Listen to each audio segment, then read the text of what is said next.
All right, and we're back for another episode of Cabin in the Clearing. We'd like to thank you, everybody, for joining today. We have Kayo-Tea White Duck, who's basically our tea sponsor. If you can see up here on the shelf, he makes homegrown tea, also known as Mitigomin, if I understand correctly, right, Kayo-Tea? Yeah, Mitigomin agriculture. Yeah, agriculture, nice. And so Kayo-Tea has been working on his tea for a couple of years now. How many years exactly? I started in 2016. 2016. That's awesome. 2016. Yeah, right on. Yeah, we got the myth in the room himself, the one that sponsored all our episodes so far, and Mr. Kayo-Tea. That's exactly what we're drinking right now, too. Yes, sir. And which one is this one, actually? What did we go with this time? This is called my Extreme Lemon Blend. So it's a blend of 4 different lemon herbs. It's actually my first blend that I ever made. Nice. I was telling Kayo-Tea earlier when he brought, so he actually gifted us this one on the way here today. And I was telling him this is one of my favorite ones. I really love the ginger mint and love just like lemon verbena. But this one's nice because what is it in the blend again?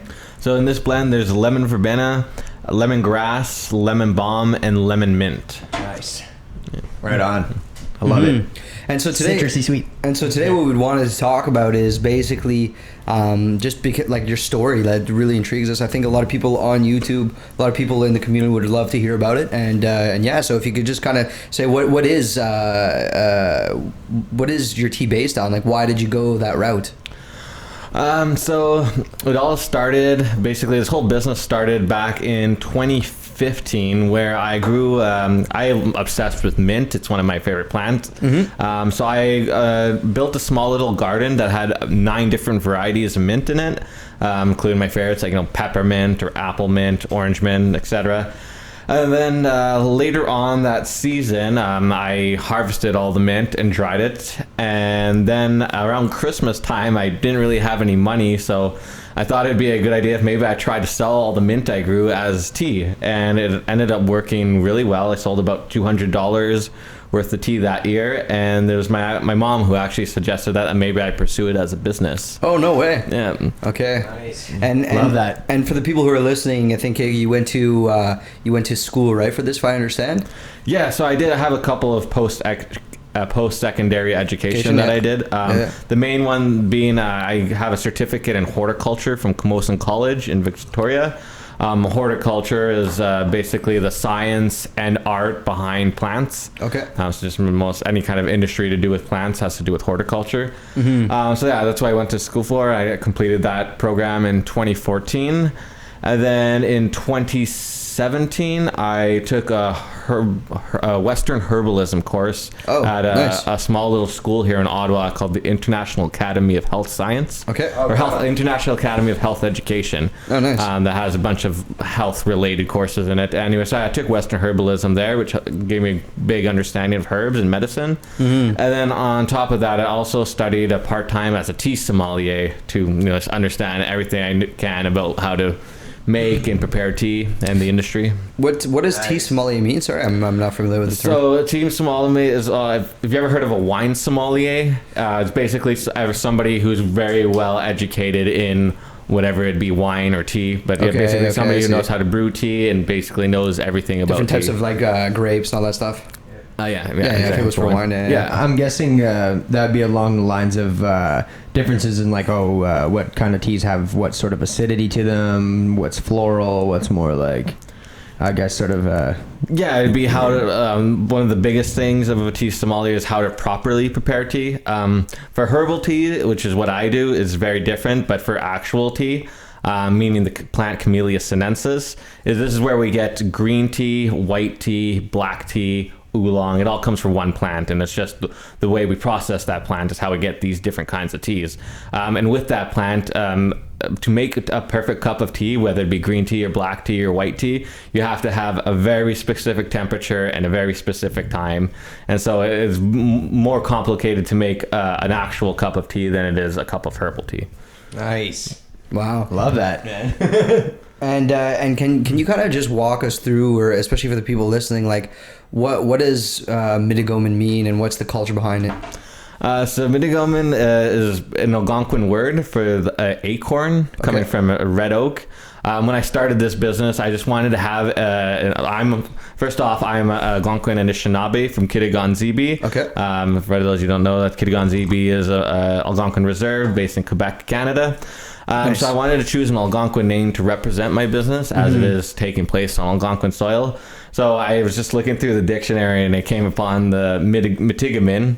And I thought that would be a good name. It's not too hard to pronounce like some Algonquin words are, but it's hard enough that, people would have to, say it a couple times to really be able to pronounce it. But every time people ask me what it is, there's one person learning an Algonquin word. So we're definitely trying hard to keep the Algonquin language alive as it is in decline. So No, I think it's very important to do that as well. It's a very interesting word as well as it's very unique in a sense, And speaking of the acorn, I noticed you have the acorn as part of the logo itself, which is that's awesome. True. I didn't even notice that. Actually. I just clued into that now. Actually, because you said Mitigomin stands for acorn. Was that on purpose? That's what you're saying. Yeah. That's part of my logo for my business is having an acorn in it. Oh, so then there you go. And then that's a bit of the history or the thought process behind it. Yeah. Okay. Well, I've always really loved your design. Honestly, just like the tea baits, the simplicity of it, and also one thing I'll point out about your packaging is that I've always loved is the it's omni-degradable. You said? Yes. Yeah.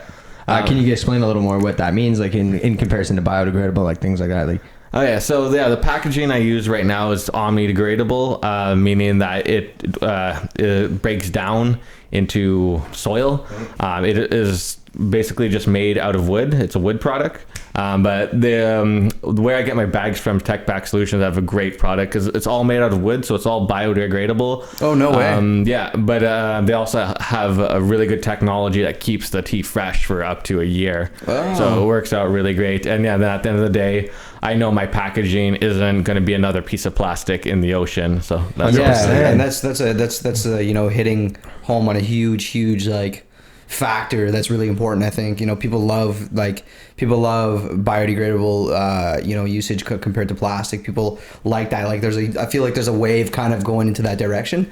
So I think it's very important just consciously as human beings, I think it's very important, right, to kind of step in that direction, especially the less plastic the better, in my opinion. So exactly. And if I'm correct, another thing I'm going to relate this to when I used to work at a coffee shop called Bridgehead just for a short period of time, and they used to have compostable bags for their coffee beans, but I remember I used to have to actually remove the strip on the inside, like the actual strip that held it together, because that wasn't part of the whole biodegradable part of it. So if I'm not mistaken, that entire bag is completely even the zipper part of it and everything. So not exactly at the moment. So as right now, the label still needs to be peeled off my bag. Okay, good to know. So you have to peel off the label, and then the rest of it is biodegradable. But I'm working on trying to change that. However, I've been having some troubles because it's not super easy to source something like that, like a label that's biodegradable. I did find one in the States, but the labels themselves were so expensive. They were maybe 5 times the amount of I paid for these labels. Okay. However, at the moment, what I am looking for is to try to find a printing company that can print directly on my bags for me, so I don't even have to have a label, and just put ink right onto the bag, and then it would always be biodegradable. So that's kind of the angle of what I'm searching to do. I can actually help you look into that, to be honest. Oh, that'd be great. That's a good idea. Just by the way, for the note, we're not sponsored by Bridgehead at all in any whatsoever. We're not affiliated with them. Oh, no, yeah. No, it's just a joke. It's more of a joke. Oh, okay. Yeah. We do not. We have no association with Bridgehead. But what's going to happen? You can make a mean latte, though, dude. Nah, I was just kidding around. But what's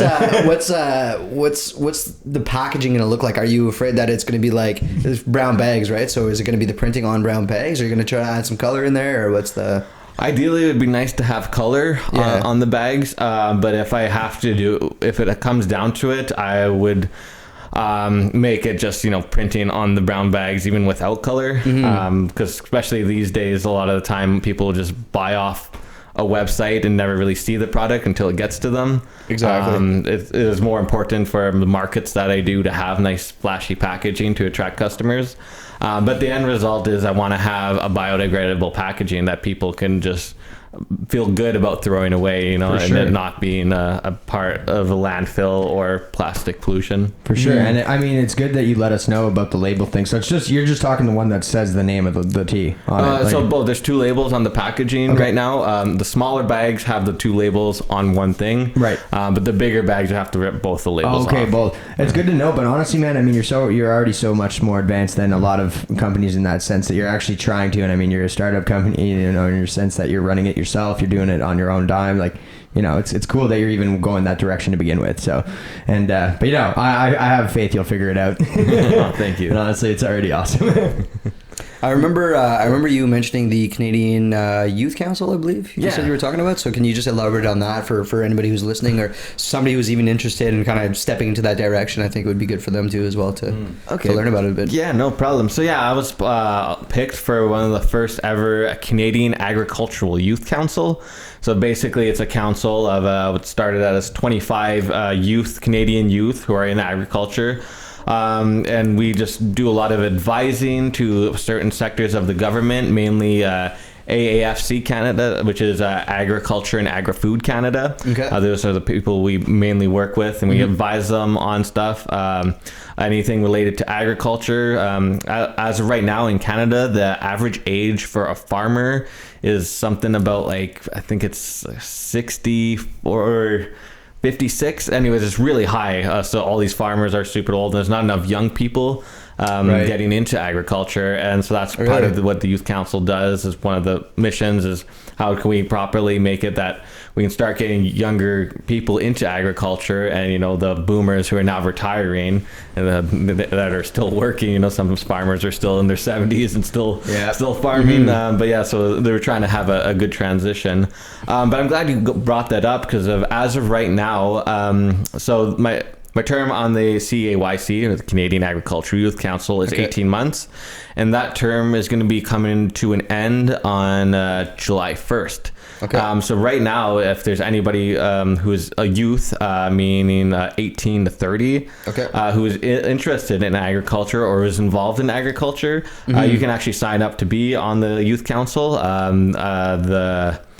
I'm not sure when the registration opens for it, but it will be soon, and then the next term will begin on July 1st. Okay, is that going to be on a website link that you can apply for that kind of thing, or is it? Yes. We'll make sure to link that actually then below. That's a good idea. That's a really good idea. We should link it if we can find it. And what did you mean by your term is coming up? So we get on the council for a term. The term being 18 months. Okay, so you were on the council. Yeah. So I didn't know that. Yeah, I've been on the council. I think you might have mentioned it to me, but so I've been on the council for about a year now, just over a year, and it's going to come to an end in July, and it's very good. I've learned a lot and talked to a lot of people and advised certain policies and stuff like that. It was a very interesting time, but it was a lot of work. But I was honored to be chosen as.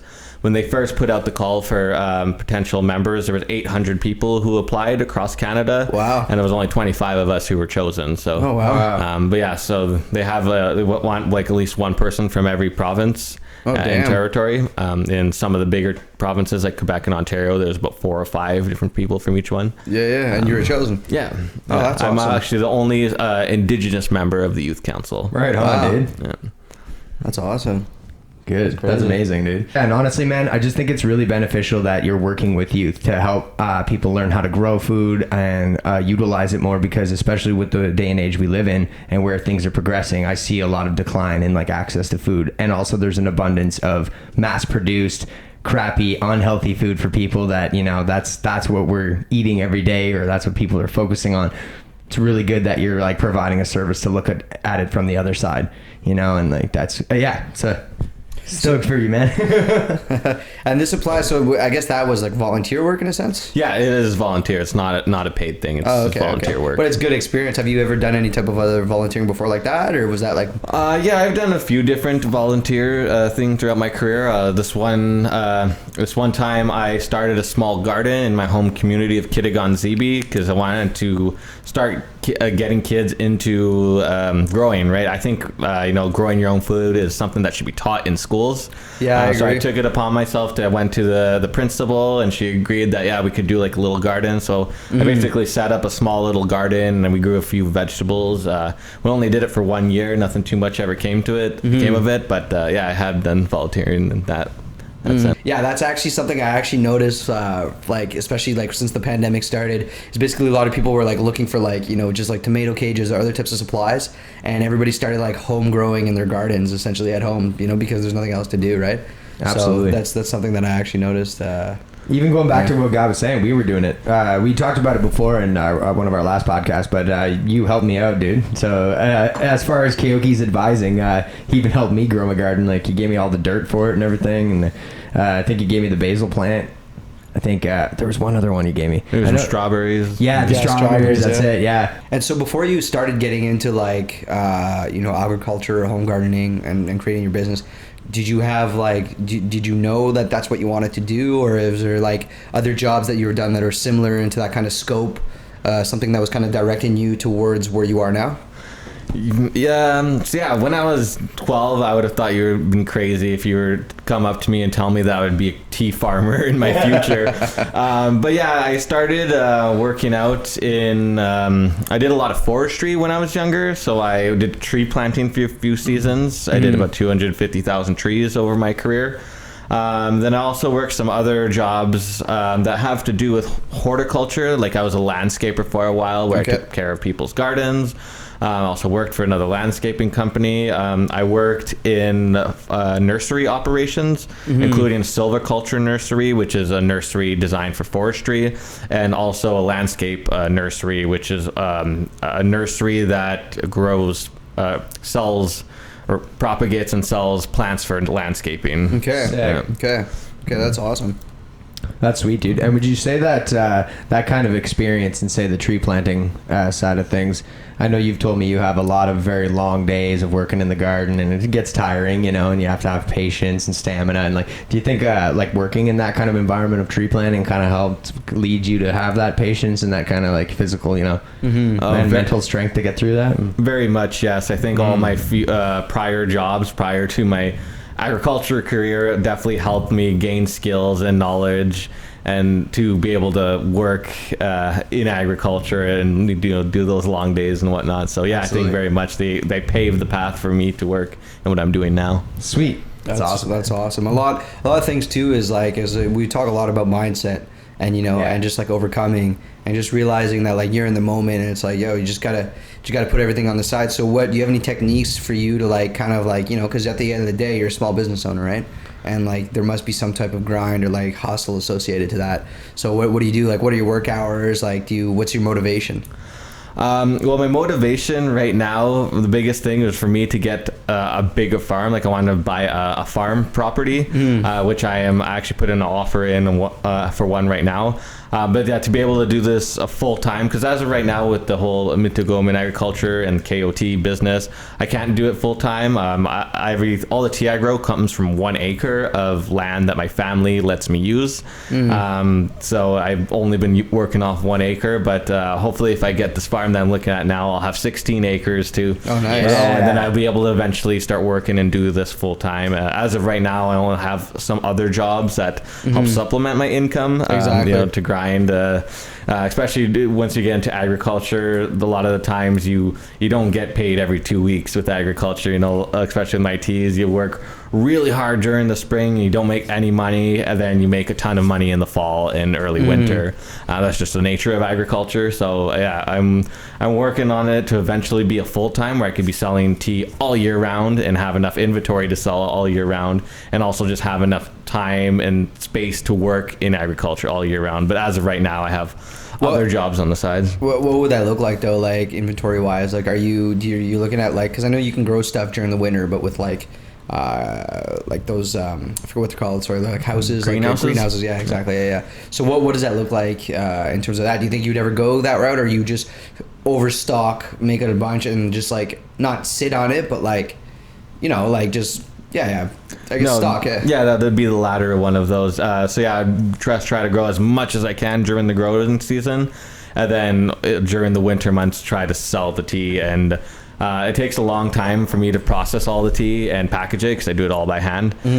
So yeah, it would be mainly just trying to grow as much as I can throughout the summer, and then fall, winter, get down to the grind and just try to package it, and then be selling it all winter long. Because generally in December you can sell a lot of stuff. People are looking for a lot of Christmas presents and stuff. Actually, and then the winter tea sell is pretty good too. But I personally find once the warmer weather starts to hit, people start buying less tea. You know, it's warm outside. People don't want to drink tea as much. What were you doing in terms of like trying to get people to buy tea? Like, how would you? What techniques? If for anybody listening who's interested too, like even if you're maybe you know like the old lemonade stand, for instance. Obviously, you know I'm just kidding around here. But what would you do like in terms of like, okay, I got product. What do you do to go see clients? So my primary markets were farmers markets or nice. Christmas markets. Okay. Those were generally where I sold most of my tea. Okay. But now I'm also selling online. So I have an online store where maybe we can put it posted after. So people, if anybody wants to check out my website or my products, they can.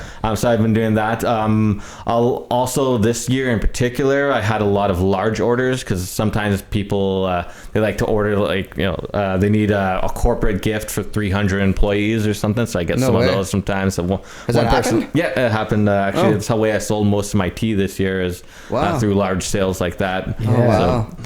Going back to the whole lemonade stand concept, that's actually not such a far-fetched idea because I thought about it and I was like, man, if you're talking about like summertime, it tends to taper off a little bit. It's like, you come in with some kind of iced tea campaign, or like maybe you supply like an outdoor event, with a bunch of Kayo-Tea iced tea, like you know what I'm saying? I don't know, man. I feel like somebody's gonna call the cops. Like, hello, sir. There's a 29-year-old man selling lemonade down the street. Like. Plenty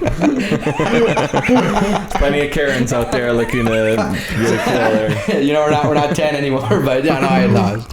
For sure. But like on a mass scale, you use a bunch of your overstock product or something, and you could just like serve it at an event or something. Yeah, just a brainstorming idea, but we'll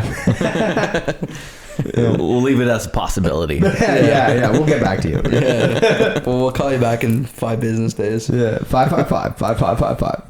and so what's your take in terms of like because I remember you briefly, like I know you, we've been friends for a while, but home growing, self-sustainability, biodiversity, how do these things all come to play, and what message do you want to start to convey to people who are listening and to people who are interested, who people want to change their habits, just eating clean and that kind of Yeah, so my business and myself, I have a huge focus on the environment. Obviously, biodiversity loss and climate change are huge issues right now. Absolutely. And these are issues that we work on in the Canadian Agricultural Youth Council. I'm actually part of the working group that works on the issue of climate change in agriculture. Oh, no way. Because with just agriculture alone, isn't climate change like not real though? No, I'm pretty sure it's pretty real, buddy. No, I did. Oh, really? Oh, you have I'm just kidding, man. I'm just kidding. I'm just ripping on people who think the Earth is flat and all. So. But yeah, no, I have very important ideas. Well, I'm an Anishinaabe too, right? So we have a duty to protect the Earth and all the life on it. As we are apex predators, so we have a huge duty to protect the Earth and not destroy it, even though that's what we're doing. But we do what we can. I personally I like to try to have environmentally friendly packaging. I don't use any pesticides or any kind of harsh chemical fertilizers in my production. And then I also have a huge promotive side for biodiversity, meaning like not just going in and destroying every single living thing in an area to grow something. I always let a little bit of native plants flourish. And I also have a big thing of protecting bees, because bees right now is one of my biggest things, especially with my business. A lot of the plants I grow are very pollinator friendly plants. And as you know, one thing to just put in perspective how important bees is every third bite of food that a human takes can be contributed to bees alone. Bees or pollinators. Yeah, I think 1 every 3 bites of food can be contributed to pollinators. So 1 every 3 bites of food that you take is pollinators that pollinated a plant that helped make that food. Wow. So, it's really important. We need them. So I try to do my best I can to promote bees, promote butterflies and other pollinators. Do you think you'd ever go into the honey business? Or? No, see, the honey business is kind of...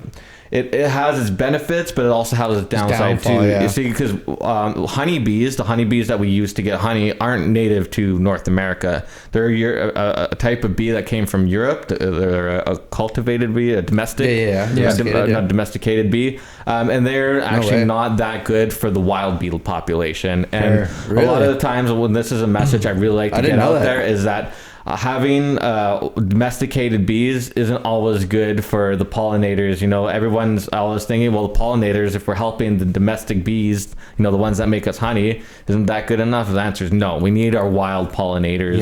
Are very important. Our wild bee, the bumblebee, or I forget all the different kinds of bees. Just to kind of go quickly into it, first of all, I can personally attest to the fact that Kayo-Tea is very much conscious on that kind of thing, because I've taken tours of his garden with him, and he has like a whole bin set up with like actual compost ready to kind of feed back into the dirt. Very much it is laid out with like different plants kind of spread out. You obviously keep like a certain amount gone to let certain plants flourish or whatever. But that's one thing I was going to say is I remember last time we were touring it, I saw the bees like that. We were trying to capture videos of the bees to make that little video. And what kind of different bees would you say like have different benefits? Like, because you told me there was like a bunch of different types of species, and you were kind of pointing them out to me. And what would you say is like the most common, or maybe the most like... I'd say the most common one that I'd see around is the bumblebee, Bombus impatiens.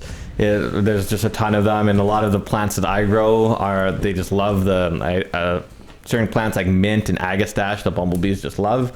But yeah, you do see a lot of other ones as well. I forget all the different names. There's a few different kind of native bee species that we have, but I believe we even have our own native honeybee. It's not a super common type of bee, but cool. That's actually pretty sweet. Yeah, honestly, man, I like. Hate's a strong word and all that stuff, but man, I definitely dislike wasps. Man, wasps just are like that one person that just like invites himself to the party and shows up and is just like around your like beer, your lemonade, or whatever you're chilling in the back. Yeah, they have their place in the environment though. Some wasps do pollinate things too as well. So really, yep. What's I've been hearing a lot of obviously like it's in my mind it's pretty funny. The whole like the bees. That were coming over from Asia, I believe. They're like the killer hornets. They're huge. They found a couple of them in BC, if I remember correctly. Do you know anything about those or no? No, I haven't been to BC, and hopefully we don't get them here. But, I like bees, but I definitely don't want killer crazy bees. Psychotic hornets. Especially because they're invasive species too, right? Yeah, they like go and they like kill other wasps, right? Yeah, they kill native. Turns out you meet one, they're like the size of a dog. They're just like, oh my god. Kayo-Tea, I was also thinking like, what other passions would you say are part of your daily life, or other things are you passionate about? Just maybe hobbies you have, whatever that kind of relate to your tea business and stuff that maybe is or related to agriculture and things like that. Like, do you have anything else that kind of you're working on or? No, I'd say mainly just what I've been saying about, environmentalism, protecting the environment. That's what I do. I do that with my business, and I do that with my personal life as well. Just try to do what I can, for the environment, biodiversity, and climate change. So those are my main focus in life in general, and I also focus on them in my business too. Mm-hmm. Right on. Do you have any like tips for like the people who are listening? Like, do you have any like tips, even like let's say in your home, like let's say just come composting, like 5 best tips to change your shitty habits? I don't know. That's a great question. So composting is obviously a huge one, but as of right now, most cities in Canada, and I even think North America, have adopted citywide composting. Okay. Not all, but there is it once they kind of discovered that our landfills are producing crazy amounts of greenhouse gases.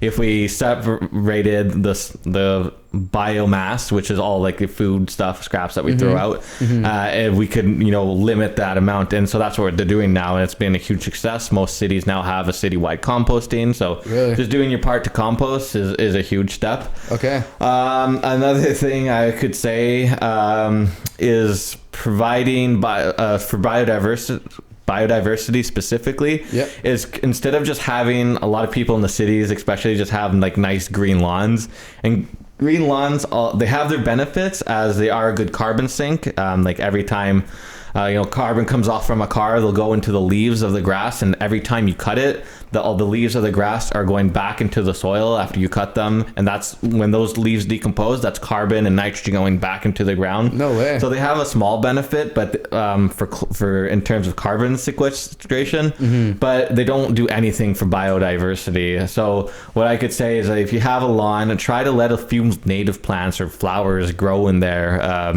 Try to encourage different types of flower and not just one sheet of grass, which is often not like native grasses anyways. So and then this way it helps like little insects and the bees and the birds and the bees having little flowers and just biodiversity within just your own lawn can make a huge difference. I've actually heard too as well, like even like when you prepare your lawn for the winter, a lot of people like rake their leaves, and I heard that it was actually kind of good to leave like leaves that have recently fallen like in the fall, to actually leave like almost like a little bed, because apparently when it snows there's still like critters that crawl under there at that point in time. So I could definitely see that and relate to that for sure on that note. That's interesting. Yeah, that's a good point too. Yeah, leaving your leaves can make a huge difference. I personally don't even rake up leaves at my place anymore because it's better for biodiversity, and it's good for certain insects, specifically one of everyone's favorite insects, the firefly or lightning bug. Oh yeah, that's one of those insects that needs to live underneath leaves for the winter. So if you leave them, you're helping them out. So it makes you realize how much raking is a big waste of fucking time.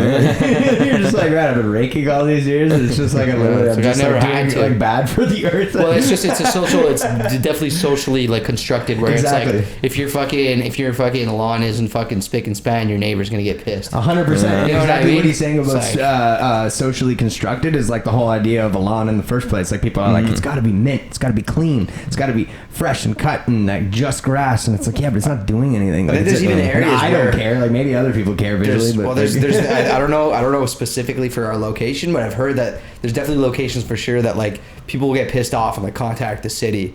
You know what I mean? Because your lawn isn't like spick and span. And it's like, it's like I paid for this fucking property, like right. Like fuck, like mind your shit. And that too, mind your business. And it's also such a trivial issue. Like it's just like that's stupid, and you're actually being counterproductive with what you're doing. I get it too. I understand it too to a certain point. Don't get me wrong. It's not like I'm gonna put out a fridge on my lawn, like, you know what I mean? Like a bunch of trash, like make it look, but I'm saying like it doesn't have to be like this like cookie cutter spick and span lawn. I think totally. You know what I mean? Absolutely. And more and more these days, these days, people are starting to break those cycles. You know, back in the 60s or 70s or the 80s, it was that you have to have the nice lawn in front of your house if you're going to live in the suburbs. But nowadays, now that people are starting to understand the whole problems with biodiversity, the problems with lawns and everything, more and more people are starting to break that cycle. So now in most cities nowadays, you'll see more and more people who just have a lot of weeds in their lawn, or the whole front lawn is just one huge garden instead. 100%. And it's really important, I think, to kind of even integrate these kinds of things, especially if you're going to be locked into your house for, if you just bought a house, let's say, for example, and you're planning on living there for a couple of years, I think developing these kinds of good habits is great. But what else would you like say for the average homeowner / for just person who has like a place other than composting? Do you have any other like little small tips? Should they keep plants in the house, for instance, or like just shit like that? I'd say the biggest thing, and I'm kind of taking this straight from David Attenborough here, but is to not waste. I think our waste cycles in general are the biggest problem. And I'm not just talking about your home garbage and your home plastic consumption, but just any kind of consumption in general, whether it be electricity or even food, your food consumption, not to waste food that you buy. In Canada, we throw out about half of all the food that's grown here. Just because of food spoiling. So food waste is obviously a huge part of the problem. But just any kind of waste in general, if you can limit your waste, is probably the best way we can tackle. That's something that bothers me too. Like you see grocery stores, and I know like the grocery stores, I think it's policy wise that they have to throw out food and they just can't give it to like homeless people, for instance. I'm not sure if it's a company policy or what that is, but that's definitely messed up. That's why you see a lot of people, especially out west, like going dumpster diving and just getting like the most all these different types of gems, and they're like super stoked. I have a couple friends who were telling me about it, and they're just like, yeah, we went dumpster diving and we literally got groceries for the week, and like meat that was going bad like in like 3 days or 2 days or the day of, but they could just freeze it. And it's like, man, you could be feeding so many more people. That's what pisses me off. But yeah, like I don't know if this is a good technique, but I take compost and I put it in like an actual brown bag, like a paper bag, and I stick it in the freezer. You know, especially in that, and then after I just put it in the compost outside, like in the actual compost bin. Yeah, that's the perfect way to do it. That's what I've been doing personally. And that, I mean, for anyone who's, you know, as far as like being tricky with compost, just like, oh, I don't like the smell, or I don't like the mess of it, or whatever. To be honest, putting it in the freezer is a great trick. It actually, there's no smell. Yeah, there's no smell. It's like kind of confined. It's doing its thing. And just really quick, I was just thinking of another thing. Going back to a point you made to me in the past that I thought was really funny, and I'm going to get to that in a second. But I've had conversations with people in my life where you want to break this social norm. Like, we're going back to the social norm thing, right? And it's just like, you mentioned organic, and people are like, oh, organic. And then like I've even had conversations with people being like, oh, organic, it's just, you know, a fancy way to charge more for carrots or whatever. And for sure, you want to research the background of a company. You want to actually know if it's organic or not. But I thought it was funny because people were so like, but you really think about it, and it's like, you mentioned a point to me like, why do I always have to call my carrots organic carrots? You're like, the companies out there that are mass producing and using all these like different like kind of chemicals and whatever, it's like they should call them chemical carrots, and I should just call mine carrots. Exactly. And I remember that was just that stuck with me ever since you said that, because I was like, yeah, shit, it's true. It's the way we look at it is so skewed almost. Like, it's like, no, you got to look at it. And there's more time and effort put into that quality organic grow. You know, it's like McDonald's in a way being their company saying 100% ground beef. Yeah, you know, but that's actually the company name. Yeah, I believe that's a good relation. Yeah, you know what I mean. So it's not actually 100% ground beef. That the company names it is 100% ground beef. And it's just another thing to make you think a certain way. 100%. But yeah, no, I totally agree. Like, yeah, why isn't everybody who doesn't spray pesticides on their product have to call their stuff organic? Rather, why don't we call, instead of calling organic food organic, why don't we call non-organic by pesticide treated food? You know, yeah, absolutely. It's definitely a tactic. Like be more transparent. It's a marketing tactic. Yeah, it's exactly. 100% marketing tactic. Because at the end of the day, they're like, okay, well, let's market this as like super organic. And like, I haven't done that much research on it, so I'm not going to go super in depth about it. But 100% marketing tactic that we're like, oh, let's just get this certain group of people who are like, you know, granola eaters almost, you know. And I'm not, I eat granola. I'm not saying, you know, granola eaters is a bad thing. No, but you know what I mean. No, but I understand what you mean. Like, they're sort of targeting a way of thinking sometimes. Well, way of life like, now at that point. Like because so here's another point. People have legitimate organic companies out there, and then you go and you have certain companies that maybe it is legitimately organic in the background, but it's like they'll label it organic and they'll fucking just like charge you through the roof, and then like and then kind of, and they're still packaging it in plastic or whatever, you know, and they're just mass produced. So it's like kind of taken away from the whole point of leaning towards organic and leaning towards sustainable, you know. It's like so it's just using the organic culture as another way of making money for a big corporation. You know, another marketing scheme. Yeah. Yeah. No, it's a good point. No, it's true. Yeah. No, so I don't know. You just at the end of the day, you just kind of gotta be like more. I think it's more of a conscious thing though too, right? Because we're talking about this, and I feel it's like effort. It takes effort, and as soon as effort comes into play, people just get fucking lazy, man. They get lazy because you have to actually put in the effort, and so people get fucking lazy. Like, oh, like I could just fucking like it's easier to throw it out than to actually consciously be aware. And like be like, oh, I actually have to like, okay, I have to put this in the freezer. I have to actually like, you know, yeah, you know what I mean? Like it's so true. And putting ourselves in those situations, I absolutely agree with that. You have to create the habit, and a lot of the times creating that habit is hard for people. Like they don't. It's easier just to throw out trash than it is to like, okay, I'm gonna actually like I've gotten the habit of cutting like, you know, like the 6-pack. Like the beer packets, you know, like that for the turtles and shit, man. Saving the world, man. Dude, you know, like think of Finding Nemo, bro. Like, yo, give me some pen, bro. Like, I don't want to kill that guy. Like, I don't want to kill him and his family. No, but for real, that's a good point, man. And because a lot of times we get comfortable with convenience. We get comfortable. Well, that's what it is. With convenience is the biggest problem. 100% convenient, and then we get, and like you said, it's too satisfied with not being able to push ourselves. Uber Eats is another example of that. All these things in life, like, don't get me wrong, I've done it before too. I'm not shitting on it. It's just we got to train our brains, because I was watching an interview the other day on YouTube actually about somebody brought up. I would have to look more into it. I'd like to maybe bring it up in another podcast and talk further about it once I look into it. But basically, just the concept of like our actual genetic buildup, and like how our molecules in our body have energy and wisdom from like our past ancestors and stuff. Like, obviously, right, like genetics passed down through time, but like when you put yourself in a situation where you're given like your discomfort or like pressure, or like something where you have to solve something, or like you have to break through something, our our chemical buildup actually shoots off these things that kind of like, I guess, draw that wisdom back, and even if it's subconscious, like it almost draws, like, it basically, what I'm trying to say is it builds on your chemical buildup in your body, and it makes you more resilient to situations, and being having a sharper mind, having things like that, even if it's small bits at a time. It's just so what I mean by that is, if you're going around and you're putting yourself in the discomfort of working out harder every day, working harder on something that maybe you worked all day but you put in time after to write it, or like maybe you're applying for jobs, or you're like editing videos the way we do, it's like I come home from an 8-hour day and spend like 3 more hours editing a video. And it's like your body itself is like building on that, and your brain is building resilience and understanding, and like something. I'd have to look further into it, but that's an interesting point though. Something too, like, I've just like it just made me think of, actually, is basically like I've done fasting. I don't know if you guys have ever tried it or not, but fasting is super intense, like in the sense that like.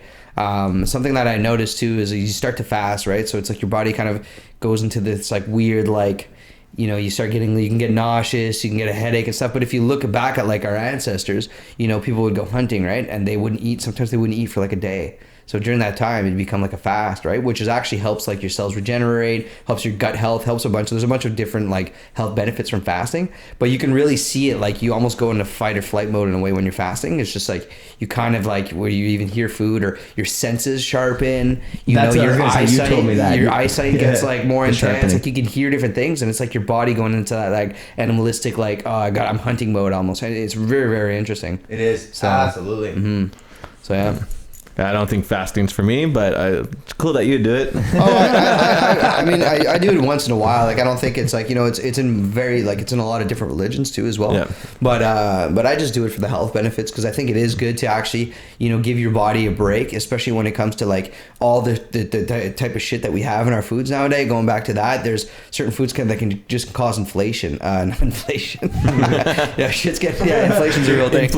Inflammation. So initially, man. But yeah, you can get inflated, and there's certain foods will do that to you, right? So I think it's good to like actually give your body a break from, because if you think of it, we're literally ingesting food literally 24 hours, like 24/7 nonstop. So I think it's very important just to like stop doing that for a bit, and it's not like you have to do it all the time, just once in a while. Like, you let your body regenerate just on its own, I think it's very 100%. Important. So, but I mean, to teach their own, and there's nothing wrong with not fasting too. I'm like, I'm sure you eat healthy. But it's also listening to your body, go with what makes you, if it's working for you, man, do it up, 100%. Try it out, see how. And another kind of point related to that, kind of circling around to what Guy's saying, back to the tea thing, actually, is a cultural thing that I love, is when I go to like a pho place, and they give you tea with your food, and I think we might have mentioned that before, but anyway, they give you, usually it's lemongrass, or it's like green tea, or some kind of green tea. I think it's jasmine. But jasmine, thank you, that's what it was. Yeah, sometimes it's lemongrass, like certain places I went, but yes, it's most commonly jasmine, and I like when it's jasmine, to be honest. I find it helps me digest, right? Like, and that's another thing that I love about having your tea around, is sometimes we'll have it with our meals, and it's just so good for the stomach. Like, and it feels great. Like, it feels like settling after, and it feels like I'm actually digesting my food properly. And again, the point I'm trying to bring up, I guess, is just, again, seeing the proof of a balanced lifestyle is really cool sometimes. It's the more I've been consuming these things, and the more I've been like focusing on what I'm consuming and putting into my body, I'm noticing the difference in my day-to-day life.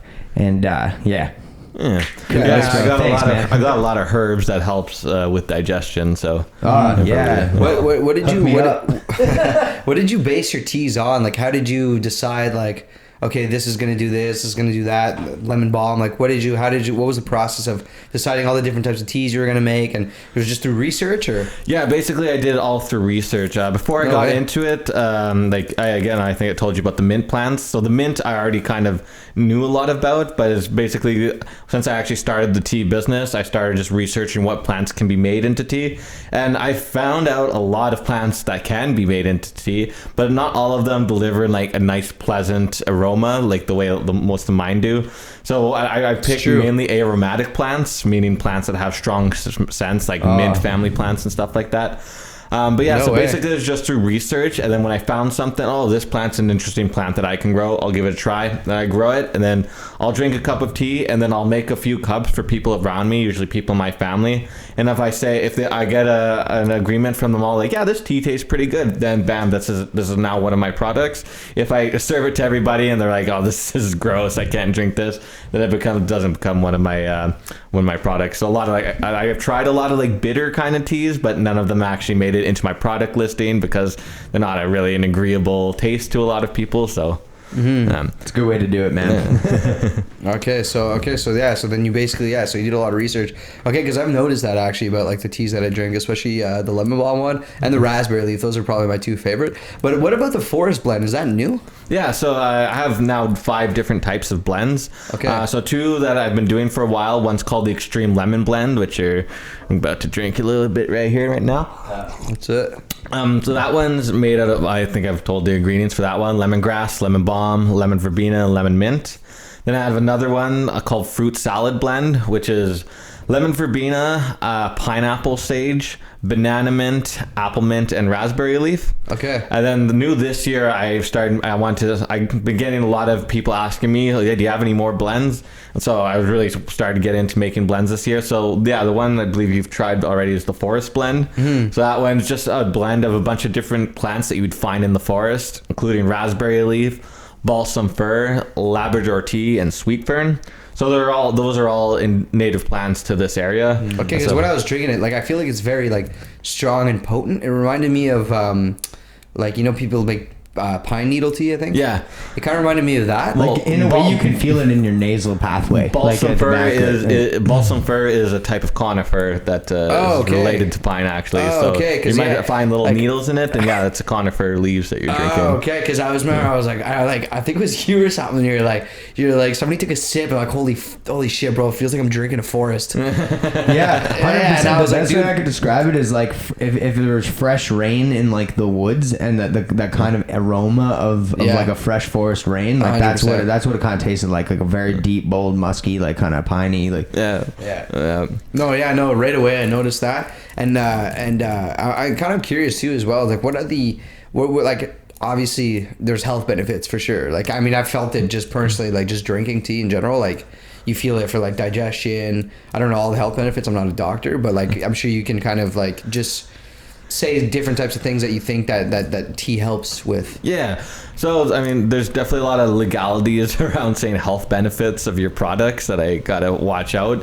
But specifically, we're talking about the blends right now. And in the blends, I can't really say that because there's so much different things. In each one of those blends, there's 4 or 5 different plants in it. And some of them are different types of medicines that maybe go against each other's. So maybe these health benefits may help you, may not help you, undisclosed. We're not for sure. No. What I can say is that I can say what about like traditional benefits of specific ingredients in each blend, but I can't say this blend can help you with that. So that actually, funny enough, leads me to a point I was going to bring up. Actually, the raspberry leaf, for example, has a description on it that kind of gives that. So obviously, you are not necessarily a medical professional who can say, okay, I can guarantee this is going to work, but could you give an example of what that says actually? Yeah, well, what I can say about raspberry leaf is like, I can't say, well, it'll be good for any of these diseases, but what I can say about raspberry leaf is traditionally it was used, it was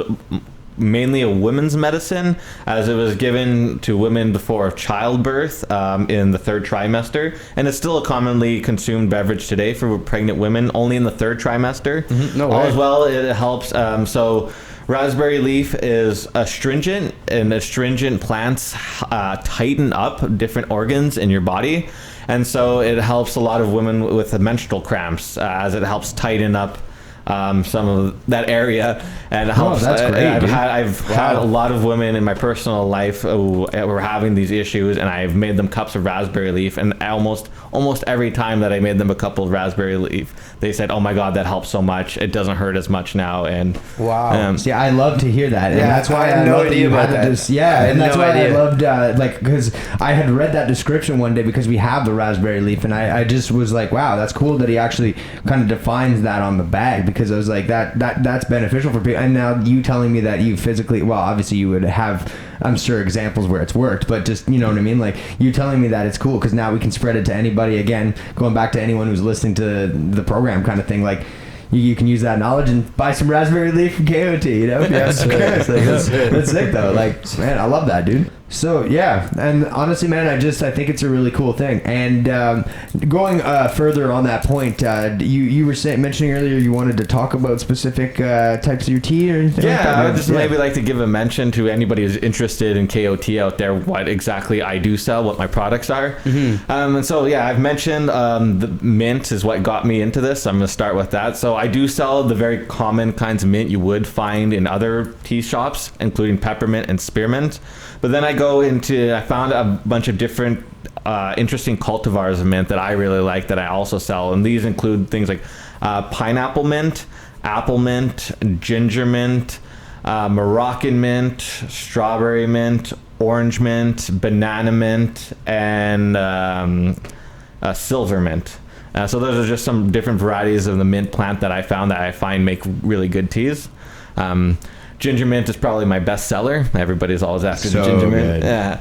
Then a lot of the other plants I work with are aromatic plants in the mint family. So about like 80% of the products that I have are either a mint plant or in the mint family. So other ones in the mint family include lemon balm, pineapple sage, catnip, and bee balm, and as well as anise high stop, also known as agastache or anise. It's like a licorice flavored herb.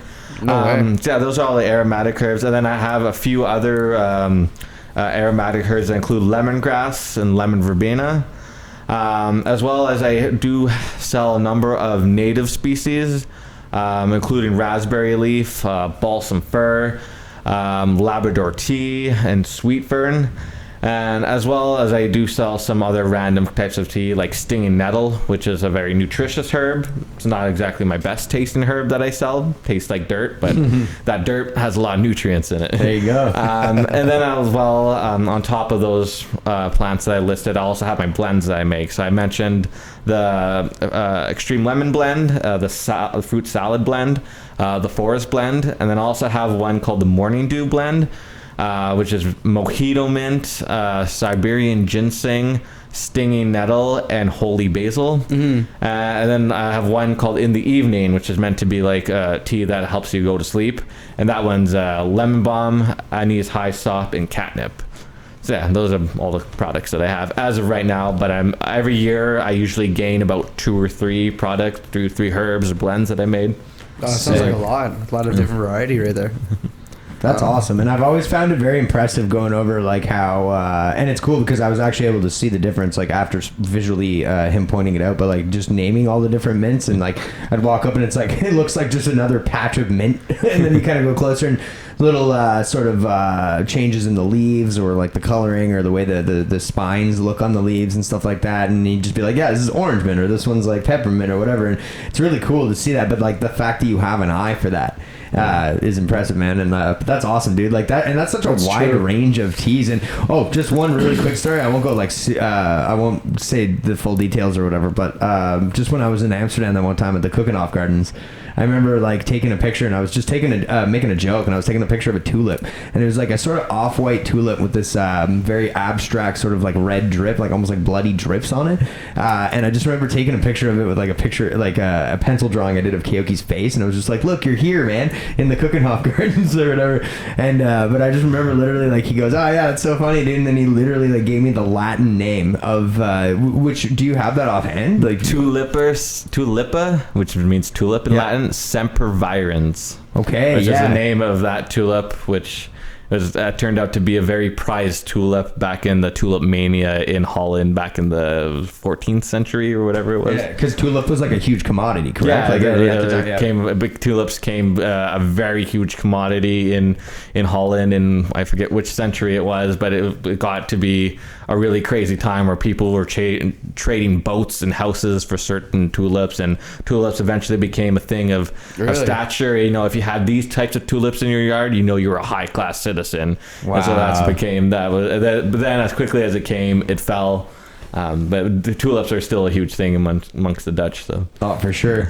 And I was gonna say we don't have too much time today to necessarily talk about it, but I would love to have you back for another podcast at some point, if ever you'd be down. I would love to come back for another podcast. That's awesome, man. Because there was another point that I did. Again, I just not today wanted to lead into, but just based on a book that I'm reading, and it was right at the beginning of it. It's called The New Earth, and it was actually talking about flowers and like how just the idea of flowers when they first came around on Earth and stuff, and the human appreciation of something for the first time that had a scent to it. And anyway, it's this whole, I'll give more details another time, but it was another point I wanted to have a deeper discussion with you about. So yeah, won't do it this time, but What's the future look like for Kayo-Tea in your opinion, in terms of, like you said, you wanted to kind of expand, you wanted to have more acres of land in order. You think you're going to ever get to the point where you have like people working for you who are actually harvesting, or are you always going to be like the main harvester?